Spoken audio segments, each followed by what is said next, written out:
Hi, I'm Betty Rauch, and I am now a board member of the Fortune Society, but I have been a donor and a volunteer there since I think about 1975 or 6. The thing that I'm proudest of that I've done at Fortune was to start a mock interview program for the people who are there. One of the things that they had had no experience with was interviewing with strangers. So we assembled a whole team of people, volunteers, who go out there almost every day of the week and help the Fortune Society clients understand what it means to interview with a stranger. And it's been incredibly successful. My name is Kendra Clark. I'm a grant writer with the Fortune Society. I've been writing grants for a little under 2 years, but I've been with the agency overall for 6 years. And I actually met Fortune at the Charlie Rangel career job fair that the HR director fell in love with me instantly. I told her I had worked as a law clerk while I was in prison. I told her I just wanted to give back. Reentry was what I wanted to do.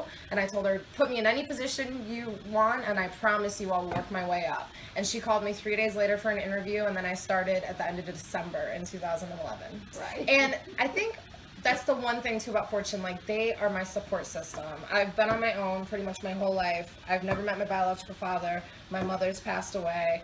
I got kicked out when I was 16. So I never had an aunt or an uncle or anybody that was supporting me or that would at least give me the opportunities to succeed. And I feel like that's what Fortune has done.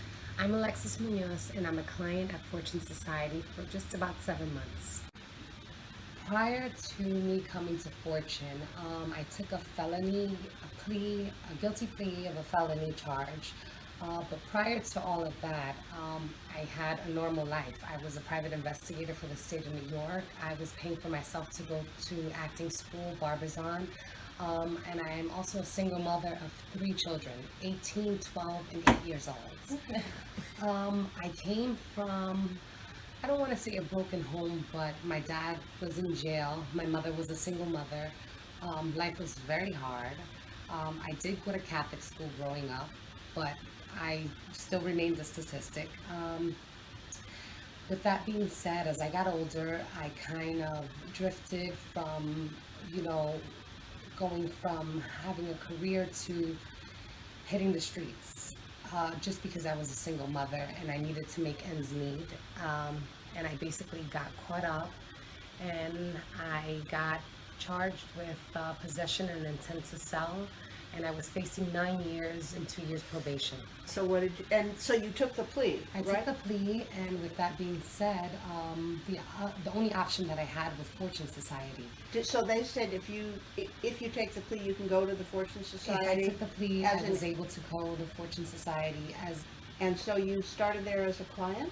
I am still there You're as a there, client. right. Yes.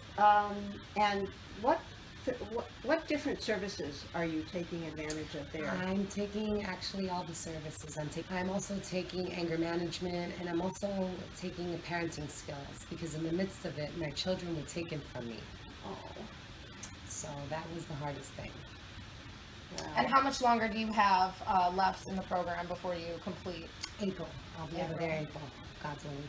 And how long until they said they would give the kids back? Is that hopefully going to be around the same time? Or? No, hopefully this Thursday I go Oh, back to yay! court. Oh my Yeah. gosh! All right. Now, since I've been home, I have my associate's degree, my bachelor's degree, and I'm 6 classes away from getting my master's degree. Beautiful. So yes, I've worked really hard since I got home. So I'm always pushing education, because that's the one thing that they can beat you. They can, just beat you down and make you cry and make you feel helpless and hopeless and worthless. But they can't take that education from you. You can still find a way, that's an avenue for you to actually make change and fight for yourself and advocate for yourself. Definitely in the future, I see myself opening my own nonprofit.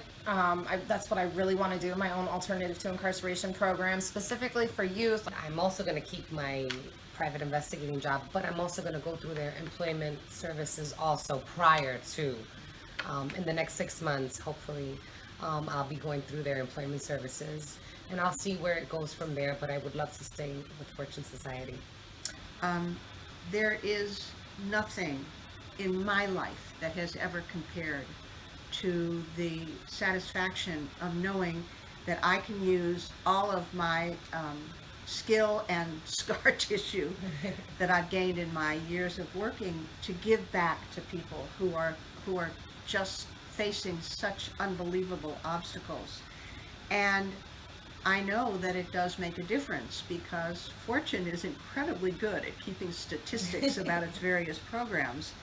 And we know for certain that the people who go through the mock interview program, that they get better jobs faster.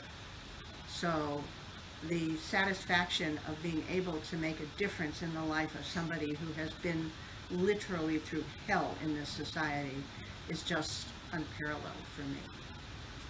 There's a lot that people can do to support Fortune in various different ways.